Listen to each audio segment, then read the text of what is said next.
學習搭三輪車。小朋友，你知唔知呢一架係咩嚟㗎？冇錯啦，佢就係三輪車啦。依家我哋請哥哥嚟為我哋示範上三輪車先。首先，我哋要企喺三輪車嘅隔離，然後呢，就用單手去捉實三輪車嘅一邊扶手，之後就跨上去，坐喺座椅上面。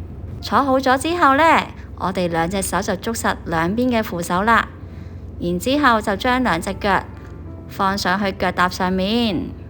坐好咗之後，我哋就可以準備開始踩㗎啦。我哋嚟望哥哥點樣踩先。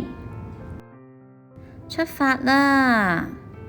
我哋望下哥哥兩隻腳點樣喐動㗎。原來佢兩隻腳係會輪流喐㗎，令到架車慢慢向前。停低架車後就可以慢慢咁樣起身啦。今日謝老師教咗點樣踩單車喎，咁等到假期完咗之後，你哋返嚟就再踩啦。拜拜啦！